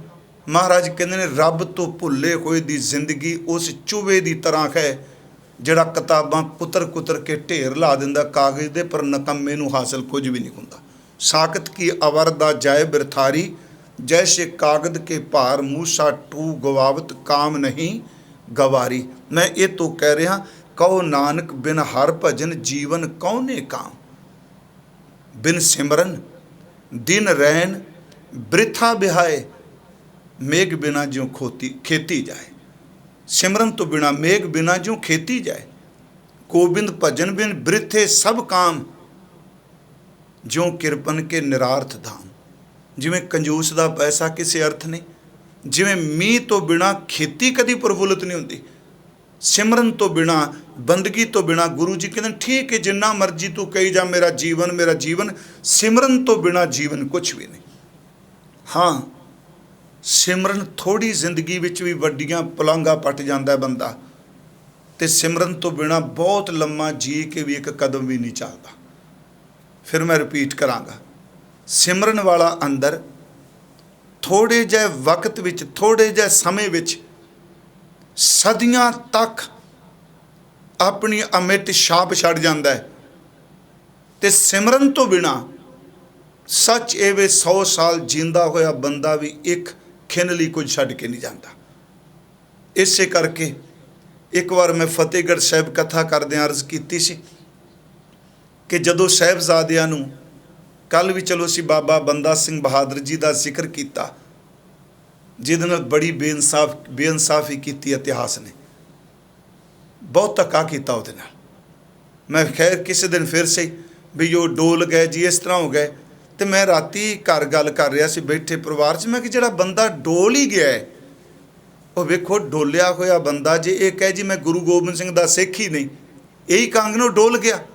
ते पुत्र दा कलेजा उन्हें मूँह च पवा लिया। डोले हुए कभी पुत्र दे कलेजे पवांदे आ?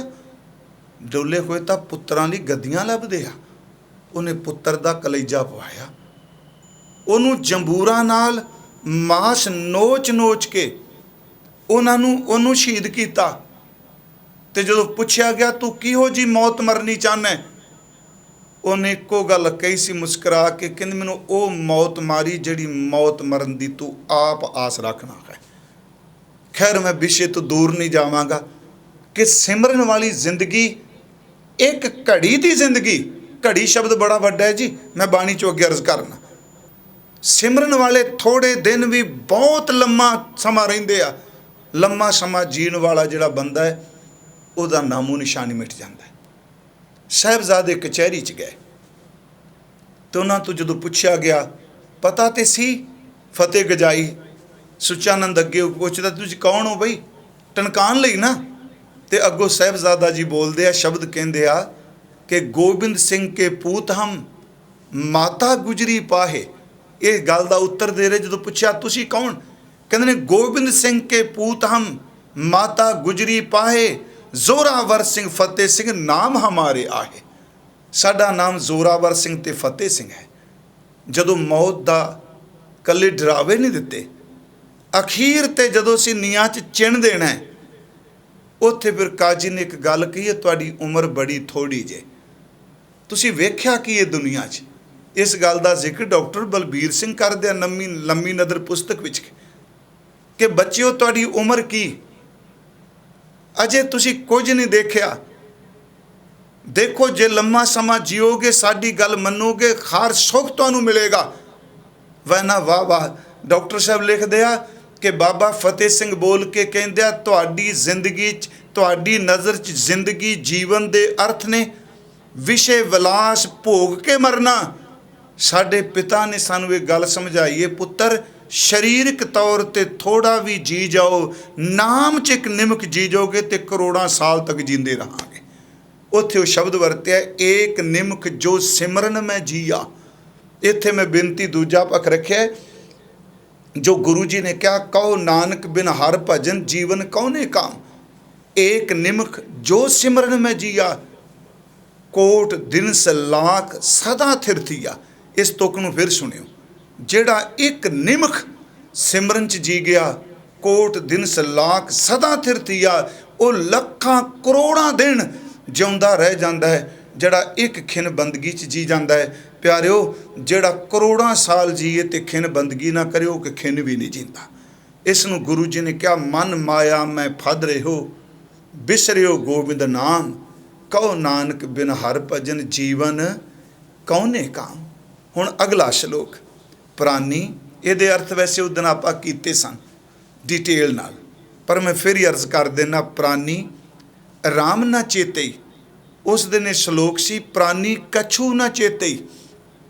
ਇੱਥੇ ਗੁਰੂ ਤੇਗ ਬਹਾਦਰ ਸਾਹਿਬ ਕਹਿੰਦੇ ਨੇ, ਇਹ ਪ੍ਰਾਣਾਂ ਦੇ ਸਹਾਰੇ ਚੱਲਣ ਵਾਲੇ, ਤੂੰ ਰਾਮ ਨੂੰ, ਪ੍ਰਭੂ ਨੂੰ ਚੇਤੇ ਨਹੀਂ ਕਰ ਰਿਹਾ। ਪ੍ਰਾਨੀ ਰਾਮ ਨਾ ਚੇਤਈ, ਮਦ ਮਾਇਆ ਕੈ ਅੰਧ। ਪਹਿਲੇ ਸ਼ਲੋਕ ਵਿੱਚ ਸੀ ਮਨ ਮਾਇਆ ਮੈਂ ਫਦ ਰਿਹੋ।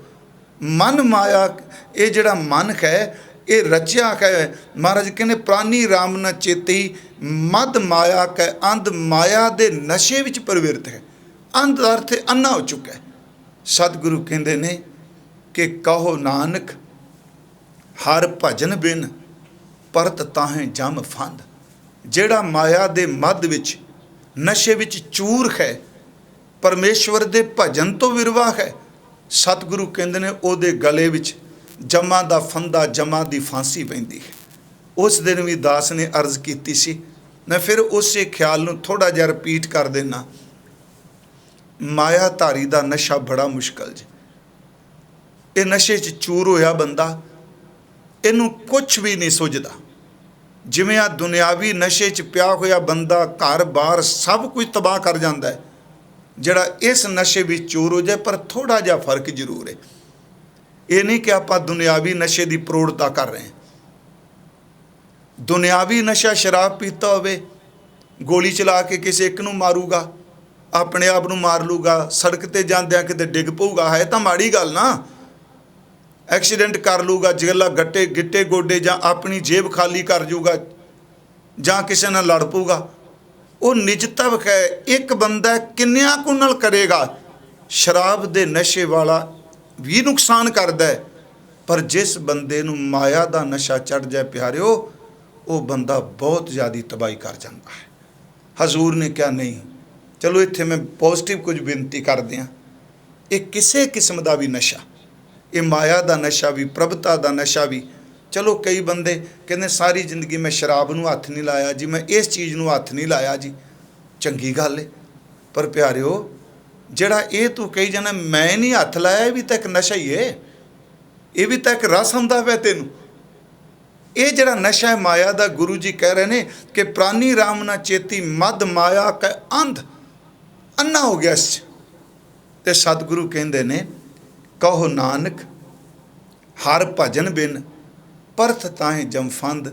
ਇਹੋ ਜਿਹੇ ਨਸ਼ੇ ਵਿੱਚ ਗੁਲਤਾਨ ਹੋਏ ਬੰਦੇ ਨੂੰ, ਪ੍ਰਵਿਰਤ ਹੋਏ ਬੰਦੇ ਦੇ ਗਲੇ 'ਚ ਜਮਾਂ ਦੀ ਫਾਹੀ ਪੈਂਦੀ ਹੈ। ਪਰ ਆਪਾਂ ਗੁਰੂ ਸਾਹਿਬ ਕੋਲੋਂ ਇਸ ਦੀ ਥਾਂ 'ਤੇ ਨਾਮ ਦਾ ਰਸ ਮੰਗੀਏ, ਸਿਰਫ ਥੋੜ੍ਹੀ ਜਿਹੀ ਬੇਨਤੀ ਕਰਕੇ। ਜਿਵੇਂ ਮੈਂ ਉਸ ਦਿਨ ਵੀ ਕਿਹਾ, ਸ਼ਰਾਬ ਦੀ ਗੱਲ ਚੱਲੀ, ਭੰਗ ਦੀ ਚੱਲੀ, ਤੇ ਆਹ ਜਿਹੜਾ ਇੱਕ ਜਨਮ ਸਾਖੀ ਦਾ ਬੋਲੇ ਗੁਰੂ ਗ੍ਰੰਥ ਸਾਹਿਬ 'ਚ ਨਹੀਂ ਕਿ ਪੋਸਤ ਭੰਗ ਅਫੀਮ ਮਦ ਉਤਰ ਜਾਏ ਪ੍ਰਭਾਤ। ਪੋਸਤ ਭੰਗ ਅਫੀਮ ਮਦ ਉਤਰ ਜਾਏ ਪ੍ਰਭਾਤ, ਨਾਮ ਖੁਮਾਰੀ ਨਾਨਕਾ ਚੜ੍ਹੀ ਰਹੇ ਦਿਨ ਰਾਤ। ਪਿਆਰਿਓ, ਸਿੱਖ ਗੁਰੂ ਗ੍ਰੰਥ ਸਾਹਿਬ ਤਾਂ ਇੰਨੀ ਵੱਡਾ ਜੀਵਨ ਬਖਸ਼ਦੇ ਨੇ। ਆ ਗੰਗਾ ਹਿੰਦੂ ਧਰਮ ਦੇ ਵਿੱਚ ਬੜੀ ਪਵਿੱਤਰ ਨਦੀ ਮੰਨੀ ਗਈ, ਪਰ ਯਾਦ ਰੱਖਿਓ ਸਿੱਖੋ, ਸਾਡੇ ਲਈ ਗੰਗਾ ਜਲ ਗੁਰੂ गोविंद नाम, गुरु गोविंद का नाम ही गंगा जल है हमारे लिए। गुरु साहब ने बाणी 'ਚ बचन ਕੀਤਾ, ਕਹਿੰਦੇ ਨੇ ਕਿ ਜਿਹੜਾ ਬੰਦਾ ਗੰਗਾ ਨੂੰ ਪਵਿੱਤਰ ਮੰਨਦੇ ਨੇ, ਜਿਹੜੇ ਜੇ ਮੰਨ ਲਓ ਉਹਦੇ ਪਾਣੀ, ਉਹਦੇ ਲਹਿਰਾਂ ਨੂੰ, ਪਾਣੀ ਨੂੰ ਲਿਆ ਕੇ ਉਹਦਾ ਵੀ ਨਸ਼ਾ ਕੋਈ ਬਣਾ ਲਏ, ਇਬਾਦਤ ਕਰਨ ਵਾਲਾ ਬੰਦਾ ਉਹਦੇ ਵੱਲ ਵੀ ਝਾਤੀ ਨਹੀਂ ਮਾਰਦਾ।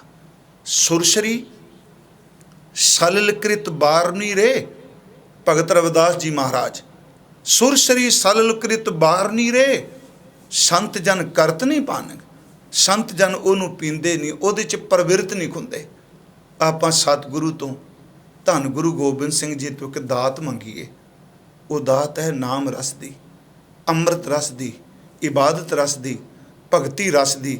ਸਿਰਫ ਇੱਕੋ ਸ਼ਬਦ ਕਹਿ ਕੇ ਹਜ਼ੂਰ ਦੇ ਹਜ਼ੂਰੀ ਕਵੀ ਇੱਕ ਭਾਈ ਨੰਦ ਲਾਲ ਜੀ ਗੋਇਆ ਹੋਇਆ, ਜਿਨ੍ਹਾਂ ਬਾਰੇ ਸਾਰਿਆਂ ਨੂੰ ਪਤਾ ਹੈ, ਫਾਰਸੀ ਦੇ ਮਹਾਨ ਵਿਦਵਾਨ। ਇੱਕ ਹਜ਼ੂਰੀ ਕਵੀਆਂ ਵਿੱਚ ਨੰਦ ਲਾਲ ਹੋਰ ਹੋਏ ਆ। ਕਈ ਵਾਰੀ ਅਸੀਂ ਦੋਨਾਂ ਨੂੰ ਮਿਲਾ ਕੇ ਰਚਨਾ ਕਹਿ ਦਿੰਦੇ ਹਾਂ। ਜਿਹੜਾ ਦੂਸਰਾ ਨੰਦ ਲਾਲ ਹੋਇਆ ਹੈ, ਉਹਦੀਆਂ 4 ਸਤਰਾਂ ਅਕਸਰ ਗਾਈਆਂ ਜਾਂਦੀਆਂ ਨੇ। ਮੈਂ ਸਿਰਫ ਬੇਨਤੀ ਕਰ ਲਗਾ ਕਿ ਜੋ ਕੁਝ ਹੋ ਗਿਆ ਮਸ਼ੇ 'ਚ ਚੂਰ ਹੋ ਕੇ ਜੋ ਹੋ ਗਿਆ, ਤੇ ਮੈਂ ਫਿਰ ਬੇਨਤੀ ਕਰਾਂਗਾ, ਜੇ ਮੰਨ ਲਓ ਇਸ ਰਸਤੇ 'ਤੇ ਕੋਈ ਬੰਦਾ ਤੁਰ ਪਿਆ, ਉਹਨੂੰ ਦਬਕੇ ਲਾਣੇ, ਕੁੱਟਣਾ, ਮਾਰਨਾ, ਉਹਦੇ ਲਈ ਅਪਸ਼ਬਦ ਵਰਤਨੇ, ਇਹ ਨਹੀਂ। ਉਸ ਬੰਦੇ ਨੂੰ ਨੇੜੇ ਲਿਆਉਣ ਦਾ ਯਤਨ ਕਰੀਏ। ਉੱਥੇ ਉਹ ਨੰਦ ਲਾਲ ਦੂਜਾ ਕਹਿੰਦਾ ਹੈ, ਇੱਕ ਦਿਹਾੜੇ ਸਤਿਗੁਰ ਪਾਸੋਂ ਪ੍ਰੇਮ ਸੁਰਾਹੀ ਪੀਤੀ। ਜੋ ਪਾਠ ਮੈਂ ਮੂਲ ਕੀਤਾ, ਮੈਂ ਉਹ ਆਪ ਨਾਲ ਸਾਂਝਾ ਕਰ ਰਿਹਾ। ਇਹ ਭਾਈ ਨੰਦ ਲਾਲ ਗੋਇਆ ਨਹੀਂ। ਇੱਕ ਦਿਹਾੜੇ ਸਤਿਗੁਰ ਪਾਸੋਂ ਪ੍ਰੇਮ ਸੁਰਾਹੀ ਪੀਤੀ, ਭਾਏ ਅਸਾਡੀ ਲਿਖੀ ਫਕੀਰੀ ਸੋ ਮਸਤਕ ਧਰ ਲੀਤੀ। ਭਾਏ ਅਸਾਡੇ ਲਿਖੀ ਫਕੀਰੀ ਸੋ ਮਸਤਕ ਧਰ ਲੀਤੀ। ਉਹਦੇ ਵਿੱਚ ਉਹ ਸ਼ਬਦ ਵਰਤਦੇ ਆ, ਪਿਛਲੀ ਉਮਰ ਗੁਨਾਹੀ ਬੀਤੀ, ਹਰ ਕੀ ਭਗਤ ਨਾ ਕੀਤੀ। ਅੱਗੇ ਉਹ ਸ਼ਬਦ ਵਰਤਦੇ ਆ, ਆਗੇ ਸਮਝ ਚੱਲੋ ਨੰਦ ਲਾਲਾ, ਪਾਛੇ ਜੋ ਬੀਤੀ ਸੋ ਬੀਤੀ। ਪਿਛਲੀ ਉਮਰ ਜੇ ਲੰਘ ਗਈ, ਪਿਛਲੀ ਉਮਰ ਗੁਨਾਹੀ ਬੀਤੀ, ਹਰ ਕੀ ਭਗਤ ਨਾ ਕੀਤੀ। ਆਗੇ ਸਮਝ ਚੱਲੋ ਨੰਦ ਲਾਲਾ, ਪਾਛੇ ਜੋ ਬੀਤੀ ਸੋ ਬੀਤੀ। ਮੈਂ ਅਰਜ਼ ਕਰਾਂਗਾ, ਆਓ ਇਸ ਮਾਇਆਵੀ ਨਸ਼ੇ ਤੋਂ ਬਚ ਕੇ, ਜਿਹਨੂੰ ਆਪਾਂ ਜੀਵਨ ਸਮਝੀ ਬੈਠੇ ਹਾਂ, ਇਹ ਜੀਵਨ ਨਹੀਂ। ਸੋ ਜੀਵਿਆ ਜਿਸ ਮਨ ਵਸਿਆ ਸੋਏ, ਮਰਨੰਗ ਬਿਸਰਨ ਗੋਬਿੰਦ ਹੈ, ਜੀਵਨੰਗ ਹਰ ਨਾਮ ਧਿਆਵਣੈ। ਅੱਜ ਦੇ ਸ਼ਲੋਕਾਂ ਦਾ ਭਾਵ ਸੀ ਕਿ ਪਿਆਰਿਓ, ਮਾਇਆ ਦੇ ਨਸ਼ੇ 'ਚ ਪ੍ਰਵਿਰਤ ਨੂੰ ਗੋਬਿੰਦ ਦਾ ਨਾਮ ਵਿਸਰ ਗਿਆ, ਕਿਉਂਕਿ ਭਾਂਡੇ 'ਚ ਇੱਕ ਹੀ ਚੀਜ਼ ਸਮਾਣੀ ਹੈ। ਦੂਜੀ ਗੱਲ, ਜਿਹਨੂੰ ਆਪਾਂ ਜੀਵਨ ਕਹਿੰਦੇ ਹਾਂ, ਉਹ ਜੀਵਨ ਕਿਸੇ ਅਰਥ ਨਹੀਂ, ਅਸਲੀ ਜੀਵਨ ਬੰਦਗੀ ਹੈ। ਇੰਨੀਆਂ ਕੋਈ ਬੇਨਤੀਆਂ ਸਵੀਕਾਰ ਕਰਿਓ। ਮੇਰੇ ਤੋਂ ਬੋਲਦਿਆਂ ਬੇਅੰਤ ਭੁੱਲਾਂ ਹੋਈਆਂ ਬਖਸ਼ ਦੇਣੀਆਂ।